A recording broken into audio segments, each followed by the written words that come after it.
The Buccaneers are getting some key players back, but could be without one of their most important players in a must-win game. That and more on today's episode of Locked On Bucs.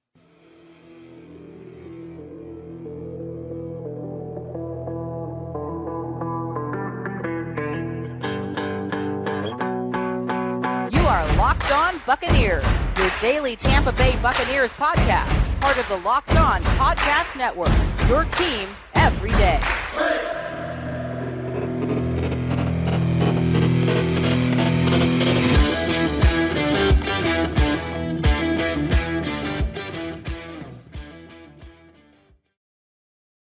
What's up, and welcome into this Friday live episode of Locked On Bucs, your daily podcast covering the Tampa Bay Buccaneers, part of the Locked On Podcast Network, your team every day. We want to thank you for making Locked On Bucs your first listen review every single day. Don't forget you can subscribe or follow for free on YouTube or wherever you get your podcasts. And of course, you can follow everything on Twitter. I am James Yarcho at JYarcho_Bucs, joined by my favorite co-host, Mr. David Harrison at DHarrison82. I'm the deputy editor of SB Nation's BucsNation.com. David is a staff writer over at BucsGameDay.com, Sports Illustrated's fan nation site covering the Tampa Bay Buccaneers. And we are here with you every Monday through Friday, along with our everydayers and our every livers. And of course, we want to share our appreciation for your continued support of the show. And now you can join the Locked On Bucs Insiders, where you get news, the inside scoop, and exclusive content delivered directly to your phone, plus one-on-one conversations with moi via text message. Join the Locked On Bucs Insiders now and be in the know all the time. Go to joinsubtext.com/LockedOnBucs to sign up. This episode is brought to you by DoorDash. A few minutes ago, I placed my very own DoorDash order to get my 11-layer lasagna from Spaghetti Warehouse here in Dayton, and it should be here before the show is over. So big thank you to DoorDash for dinner. Place your order today using promo code LOCK23 and stay tuned later in the episode to hear more from our friends at DoorDash. While we all try to digest the idea of 11 layers of lasagna on today's episode, we are going to make some predictions, give our keys to this weekend's game. But first, two Tampa Bay Buccaneers are going to miss this game, and there may be another one. Actually, first, in the live chat, it is Locked On Demon Hunter. Demon Hunter, hello to you, our friend. Yeah, shut up, Demon Hunter.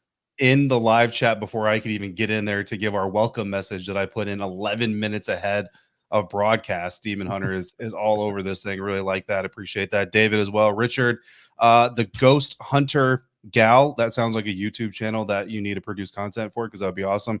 Fausto, Daytona Dad, by the way, dropped in on Locked On Commanders. Definitely appreciated that, Daytona Dad. So thanks for coming through for that as well. We will definitely get to the chat here in a little bit, but Jamel Dean is not going to get to the football field because he is going to miss this weekend's contest against the Atlanta Falcons with an ankle injury. Devin White is also going to miss this contest with a foot injury, and questionable is linebacker KJ Britt with the back injury and Vita Vea with a toe injury. And I think that's got to clearly be the most concerning part of the injury report outside of the guys that are already eliminated. Cleared to play, however, Chris Godwin, Lavonte David, SirVocea Dennis, Robert Hainsey, Josh Hayes, Cody Mauch, and Tristan Wirfs. Yeah, the Vita Vea injury is a concern. We were all excited that Lavonte David was back, SirVocea Dennis was back, and we talked about that all the way back to Monday. Like, if you are going to stop this Atlanta Falcons rushing attack, especially when they put up over 150 yards the first time without Bijan Robinson, you've got to have Lavonte, you've got to have SirVocea. You had to have a combination of the three between David, Dennis, and Devin, and they have that. But now all of a sudden, Vita Vea doesn't practice all week long and is questionable. So a little bit of optimism that he didn't practice and yet is still only questionable, not even doubtful, but questionable. But if Vita Vea is out, that throws a wrench in this entire thing, because he is the anchor. He is the biggest, best run stuffer on this defense. And it's him that creates opportunities for guys like, David and Dennis and Kalijah Kancey and Yaya Diaby and Joe Tryon-Shoyinka. Like, he's the dude. And if he's not on the field, it's going to be bad news Bucs. Yeah, I mean, look, when you watch the Tampa Bay Buccaneers defense, like, Vita Vea is the sun, and everything else is the solar system that circles around the sun. And no, that is not a big Vita Vea joke, although he is a massive, massive human being. But that's just the way it is. And if you are without Vita Vea, you've got to find a new pivot point if you're Todd Bowles for your defense to circle around, and you're missing your most athletic, I suppose, linebacker in Devin White. You've got your best linebacker in Lavonte David there, so that's great. But do you really anchor a defense to the middle of the field? Typically, you don't. You want an attack point, and I mean this could be an opportunity for Kalijah Kancey to really kind of step up even more than he already has and show that he, there's not a future, hopefully, for this defensive line without Vita and Kalijah for a long, long time, but show that he can carry a little bit of that weight. Not all the weight. That's way too much to expect from a rookie, but at least a little bit of it. So we'll see how that goes. Obviously, we're all going to have our fingers crossed that Vita can get out on the field for the Atlanta Falcons. They're going to be without linebacker Nate Landman, defensive lineman LaCale London, offensive lineman Caleb McGarry, and defensive lineman David Onyemata, who I have spent the last 3 off seasons hoping that the Buccaneers would sign, but at least he's not going to be on the field to hurt this version of the Buccaneers. Questionable offensive lineman Drew Dahlman, wide receiver Mac Hollins, cornerback Mike Hughes, cornerback Jeff Okudah, cornerback AJ Terrell, a lot of cornerbacks. And Cordero Patterson has, unfortunately for the Buccaneers, been cleared to play, which means Cordero Patterson will probably run for about 80 yards and a tutty. Yeah, we'll see. You take a look at who's out, and obviously Nate Landman. Aaron Freeman talked about him on the crossover episode and how this team is not good against the tight end position. And even when they have their starting linebackers out there, they're still not very good. No, Demon Hunter, it is not too many layers. Don't knock it until you try it. And it's amazing. But also something that is really intriguing to me is the status of all these corners. Like AJ Terrell was a full participant on Friday. He's in concussion protocol. Looks like he's going to be cleared and good to go. But you have Jeff Okudah with the ankle injury. You have Mike Hughes with the hand injury. So I'm looking at Jeff Okudah here. He's been limited. He has missed some time. And now all of a sudden he's dealing with this ankle injury. He's questionable to play. That's one of those where one false move, you go back to the 49ers game when Rachaad White put Cuzzy on skates and he ended up being out for the year now. A situation like that to Jeff Okudah with the ankle injury already, that's going to play into the Buccaneers' favor. Now, I know it's one of my favorite sayings, don't hear what I'm not saying. I'm not rooting for an injury to one of these players. What I am saying is it puts their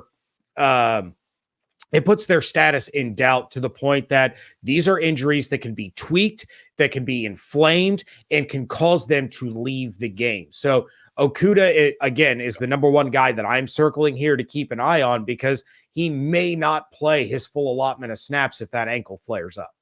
Yeah, I mean, look, if these corners are banged up, that's an opening. That's an advantage that the Buccaneers offense can have, and they need to take advantage of that. Hitting the live chat real quick before we transition to our next segment. Brent O'Neill, yes, Lavonte David has been cleared to play, so barring any setbacks, he should be out there on the field. Loving all the love you guys are sharing for Locked On Commanders. I greatly appreciate all of you for that. Devin White is not playing, and David Stacks, my playback is not pausing, so I think that is an issue on your end, unfortunately, for the show. But James, some other issues that might come up. The Atlanta Falcons have something to say about who's going to win or lose this game. So let's get to that coming up next on today's episode of Locked On Bucs, part of the Locked On Podcast Network, your team every day. Did the game go to timeout? Time to order in with DoorDash. Is it halftime? That's ordering time. 2-minute warning. You got it. That's your cue to order in. Order pizza, wings, soda, burgers, or even just buns on DoorDash and get it all delivered without missing the game. You can kick back at kickoff with unbeatable deals on everything you need to watch, party, or tailgate. And take advantage of all the local restaurants in your area. I got my dinner from a local staple by the name of Spaghetti Warehouse and have a huge slice of their 11-layer lasagna right here waiting for me. All of your favorite restaurants and stores from retail to grocery are on the app, so you can shop everything that you need to get game day ready or get prepared before the game and stock up on your favorite appetizers and order all your tailgate gear on DoorDash. Then get ready to watch your team win. Get 50% off up to a $10 value when you spend $15 or more on your first order when you download the DoorDash app and enter code LOCKED23, subject to change, terms apply. That's 50% off up to a $10 value when you spend $15 or more on your first order when you download the DoorDash app and enter code LOCKED23, LOCKED, the number 2, the number 3, subject to change, terms apply.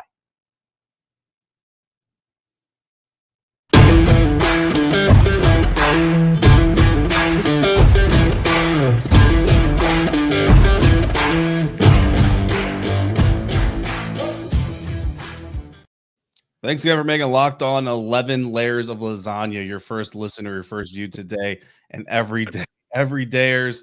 Make sure you come back after the game. James is going to be going live saying a lot of things, and he thinks that I'm going to be there because Commanders aren't a bye, but I don't know that he might be disappointed in that result. Locked On has launched the first ever national sports 24/7 streaming channel on YouTube. Locked On Sports Today is here for you 24/7, covering the top sports stories of the day with the local experts of Locked On, plus our national shows covering every league. Go to Locked On Sports Today on YouTube and subscribe to the first ever national sports 24/7 streaming channel. Look, I kid, but I do believe the Washington Commanders play in Cincinnati next year, or is it the Buccaneers that play in Cincinnati next year? I don't know. One of the sports Commanders. The Bucs played Cincinnati last year. Yeah, so the Commanders are going to Cincinnati next year. I will absolutely try that 11-layer lasagna. I just don't know if I'll be able to fit it. Like, I'll pick you up. I'll take you out. It'll be my treat. My favorite is they do a trio where you get the 11-layer lasagna, the fettuccine alfredo, and chicken parmesan. And how do you listen? Okay, so pre-recording we were talking about this, guys, and I told him, I'm gonna tell you right now, it is absolute garbage that I'm the fat guy on this show. Like, I don't understand. And I've been with this guy like combines. We've been together a game. Like, I've seen the way he eats and drinks, and I do not understand what I have done to the universe to earn my fates. But James, nobody cares about that. Let's talk about the Buccaneers' fates and what in the world this share method thing is that you have cooking up.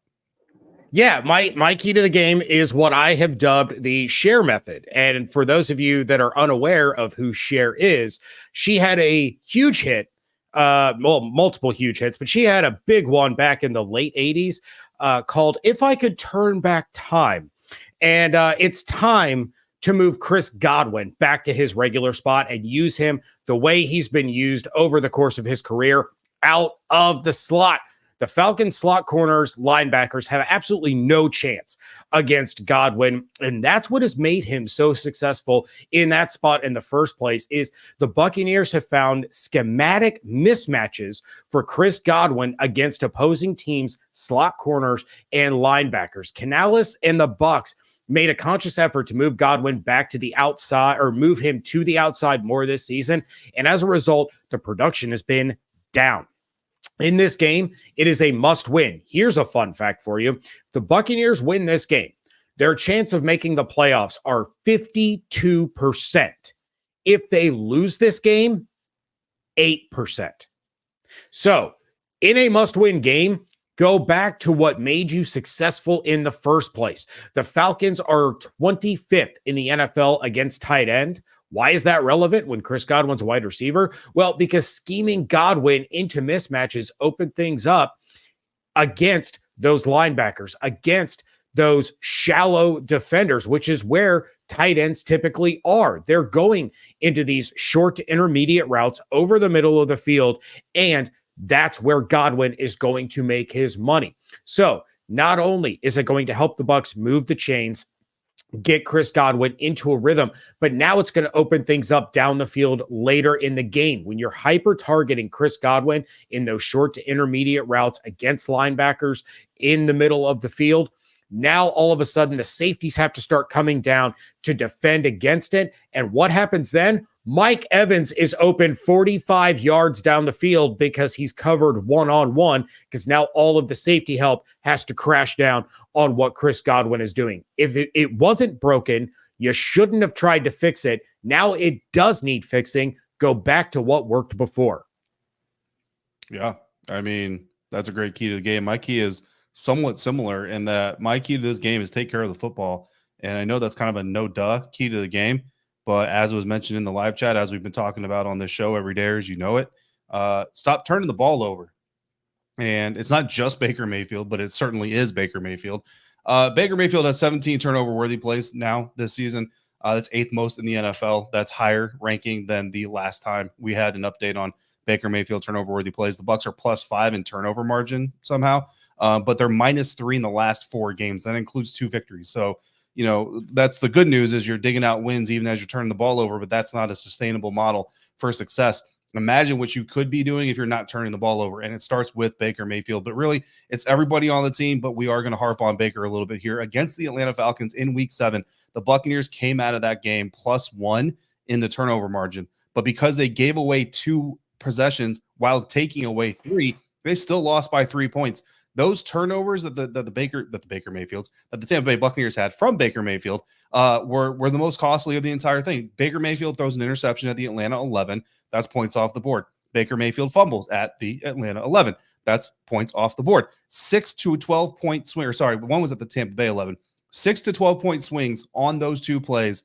The Tampa Bay Buccaneers could have won that game by 3 points or won that game by 9 points if those turnovers don't happen. It sounds simple, but take care of the stinking football. It's a very quick key because that's how simple, I wouldn't say simple it is to do, but that's how simple it is to ideate. But it's something that the Buccaneers have got to get back to, because when you go back to the early season success, that is something they were doing better at. So that's why they have this +5 turnover margin, despite the -3 over the last 4 weeks, is because they started on such a good turnover clip that they still are in the green. But when you look at the recency of this turnover situation, they're not doing well in that department. James, we got a couple of things and a couple of minutes left in this segment to talk about the live chat. So somebody asked about Mariah Godwin and her tweets, her angry. Yes. It wasn't a tweet, it was an Instagram post. So I'll kind of quickly summarize all of that for those of you who may have missed it. But after last week's game, Todd Bowles was asked about why Chris Godwin is not getting more involved, something that a certain co-host of mine named James Yarcho has been asking for weeks now. And Todd Bowles basically said he's still banged up. He's giving it all his all, but we're subbing him out a lot because he's still injured. Well, pretty much everybody who has access to snap counts, which is pretty much everybody who has access to a computer, which is pretty much everybody, found out very quickly that Todd Bowles was not correct. That's the way I'm going to say it on that assertion. And Mariah Godwin also decided to go to Instagram, like she does from time to time, to reinforce that that was not a correct assertion. And that, in fact, Chris Godwin has been playing a very solid amount of snaps, even though he's been injured, even though he's been working through being banged up. And that is not the reason that Chris Godwin is not getting the ball. Now, she also later on, a couple days later, kind of went on Instagram, was like, a lot of people are drawing some conclusions from what I said, and you shouldn't do that. What I said is what I said and nothing more. Don't read into it. But here's what I'm going to tell you, because I'm going to read into it. Because if a spouse of a player is saying this publicly, you can pretty much bet that the player has been saying it inside the house for a little while now. So I do believe that Chris Godwin is frustrated. He did have a meeting with Dave Canales to talk about those frustrations. And spoiler alert for segment 3, I do expect those frustrations to get addressed this weekend. Yes, squeaky wheel gets the grease, right? That's kind of been the popular saying, but the squeaky wheel in this case was not public by the wheel itself. It was more public by the axle, I guess is the analogy that we're going to use there. And I'll come out and say it. I know you're not going to say it because you've said it on the show before and gotten a lot of social media kerfuffle over it. But Mariah flat out said, stop lying about Chris Godwin. Like, just straight, that's what made her upset, was that he was blatantly being lied about. So yeah, I fully expect Chris Godwin to be a major part of the game plan this week because of these issues. And, if Dave Canales is watching this show, he knows exactly what needs to be done because I already laid it all out for him. And another spoiler alert, my Locked On Bucs burning question of the week on the Blitz on 10 Tampa Bay Sunday morning was indeed about Chris Godwin. But David, we're going to hear what you have to say about Chris Godwin as we get into all of our predictions. That is coming up next here on today's live episode of Locked On Bucs. Prize Picks is the largest independently owned daily fantasy sports platform in North America, and they're the easiest and most exciting way to play DFS. It's just you against the numbers. Instead of battling thousands of other players, including pros and sharks, you just pick more than or less than on a 2 to 6 player stat projection sheet and watch your winnings roll in. Prize Picks is really simple to play, and I can make my picks and submit my entry in less than 60 seconds. Quick withdrawals, easy gameplay, and an enormous selection of players and stat types are what makes Prize Picks the #1 daily fantasy sports app. This week, I'm going with Baker Mayfield to have more than 223.5 passing yards, Mike Evans more than 67.5 receiving yards, Kyle Pitts fewer than 35.5 receiving yards, and Younghoe Koo more than 1.5 field goals made. Go to PrizePicks.com/LockedOnNFL and use code LockedOnNFL for a first deposit match up to $100. Again, go to PrizePicks.com/LockedOnNFL and use code LockedOnNFL, all lowercase, for a first deposit match up to $100. Prize Picks, daily fantasy sports made easy.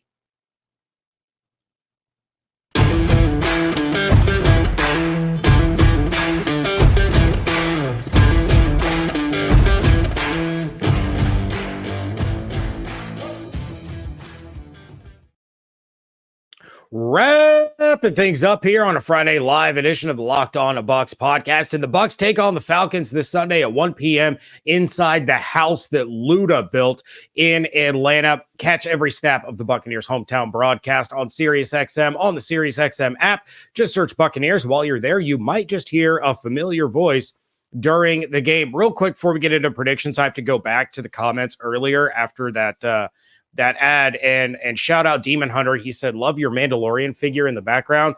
I'm not sure how I'm going to do it, Demon Hunter, but I also have a Darth Vader on the way, and I have a Wolverine coming early next year. So I'm going to have to start to rearrange my backdrop here to include my Star Wars and Wolverine nerddom. But David, it is time to talk about our predictions for the game, starting off with the bold predictions. And I'm going to go ahead and go first because that's what I said. And I am going with 5 sacks and a defensive touchdown. So the Atlanta Falcons currently sit on the season with a -3 turnover differential. Now, despite all the things that David just laid out in segment 2 there about the Bucs turning over the ball and Baker kind of regressing compared to how he started, the Buccaneers are still +5 in turnover differential, and the Falcons have had just 1 defensive touchdown scored against them this season, while the Tampa Bay Buccaneers have 1 defensive touchdown this year. That, of course, was Shaq Barrett's pick 6 against the Chicago Bears. So I fully expect them to get after Desmond Ridder, disrupt him, force him into some mistakes, and I don't know, maybe a certain player that should be leading the NFL in Pro Bowl voting for safety takes one of these interceptions back to the house, and Antoine Winfield Jr. gets himself into the end zone. Yeah, y'all go vote for Antoine Winfield Jr. if you haven't already. Go vote for that young fella. He definitely deserves all the love. And by the way, all of my Star Wars memorabilia you see in the frame of my picture right now. You see it all. Yeah, you need to get on that. Chris Godwin, 16 receptions on Sunday. My bold prediction. And here's how I got that. Somebody was very excited to see our score predictions. One of you is going to be very unhappy with my score prediction, not because of the score prediction, but because of how I came up with it, because I'm me and I like to do things my own way. Chris Godwin's career high for receptions is 15 receptions in one game. That came against the Atlanta Falcons. It came on December 5th of last year against the Atlanta Falcons. It came on the road against the Atlanta Falcons. 16 catches. Chris Godwin is going to set a new career high a year later, give or take a few days because of NFL scheduling, but he's going to set a new career high against the same team he set his current career high. That is my bold prediction. That is my player prediction. Chris Godwin is the key to this game. Dave Canales said he's just as frustrated as Chris Godwin is that Chris Godwin is not getting the ball. The guy who talks to Baker Mayfield's helmet and says, Baker, here's the play, here's the primary read, is just as frustrated as the guy who has no choice but to run the route that's called, whether he's a primary target or not. That doesn't make any sense. That's absolutely not true. Dave Canales needs to make up for making one of his best players on this team very upset and get Chris Godwin the ball. Give him the Keyshawn Johnson treatment, and he will reward you with career numbers like he has in the past. That coming up again here in just a moment. Yeah. There's no way Dave Canales is as frustrated as Chris Godwin. And I like Dave Canales. I really, really do. You're seeing the ebbs and flows in the learning curve of becoming a first-time offensive coordinator, first-time play caller. And, we've seen some improvement. We've seen some regression. It's about continuing to learn and continuing to try to improve. And I like a lot of what I've seen out of Dave Canales. I've disliked some of what I've seen out of Dave Canales, but certainly a guy that came into Tampa talking about how excited he was to have Mike Evans and Chris Godwin. Not utilizing Chris Godwin is a little bit of a head scratcher. My predictive player of the game, by the way, I did see Demon Hunter in the chat ask who gets the defensive touchdown. Hempfield is going to get the defensive touchdown from my bold prediction. My player prediction is Yaya Diaby. First and foremost, because I love saying Yaya Diaby. And second off, I predicted 5 sacks. And I'm not gonna rely on Joe Tryon-Shoyinka to get all those. I'm not gonna rely on Shaq Barrett to get all those. I am going to call for Yaya Diaby to get the sack trick. 3 sacks for Yaya Diaby. He is going to have a huge impact on this game because this is yet again, I talked to Aaron, I talked to Evan about how, Cade Otton and Rachaad White have been utilized a little bit more than they were the first time around against the Atlanta Falcons. Yaya Diaby, SirVocea Dennis, these are a couple of other players that the Falcons didn't see a whole lot of in that first matchup. So I expect Diaby to have himself quite a game. Score predictions, Demon Hunter, like a half an hour before this show started, said, you need to ask Evan to look back into his crystal ball now that Lavonte David is playing and see if he's going to change his score prediction, because he did take the Falcons and said, I reserve the right to change my mind if Lavonte David plays. I reached out to Evan. I texted with him.